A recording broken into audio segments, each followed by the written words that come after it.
कहानी अब तक अनुराधा की माँ के मौत के बाद वो अकेली हो जाती है तो उसके चाचा चाची अनुराधा को अपने घर ले जाते हैं। अब आगे अनुराधा के चाचा चाची अपनी बेटी को अच्छा खाना व अच्छा कपड़ा देती थी, लेकिन अनुराधा को न तो अच्छा खाना और ना ही अच्छे कपड़े पहनने को मिलते थे, बल्कि उससे अपने घर का सारा काम करवाते थे। खैर, अनुराधा ने अपनी किस्मत समझकर इसे स्वीकार कर लिया।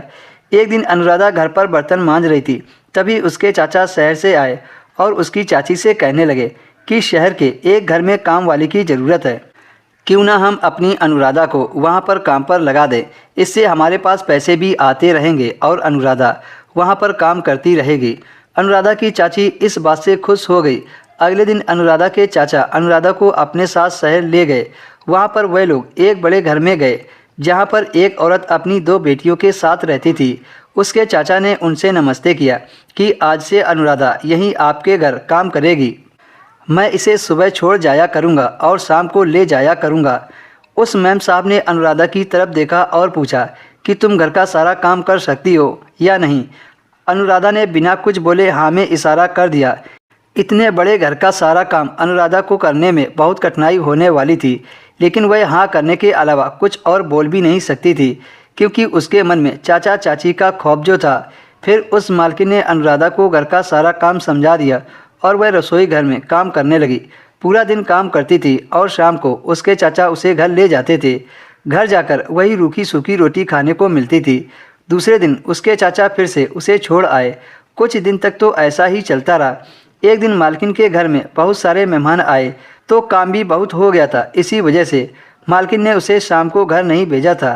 मालकिन ने अनुराधा के चाचा से कह दिया कि जब तक हमारे मेहमान यहाँ पर हैं, आप अनुराधा को यहीं पर रहने दो, क्योंकि देर रात तक सब लोग खाना खाते हैं, जिसकी वजह से काम भी बढ़ जाता है। फिर अनुराधा के चाचा ने उसे वहाँ पर छोड़ दिया और खुद घर पर आ गए।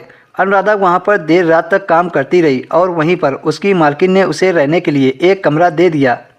अनुराधा को चाचा चाची के घर से भी ज़्यादा अच्छा लग रहा था, क्योंकि यहाँ पर खाना और पंखे वाले कमरे में रहने को दिया जाता था।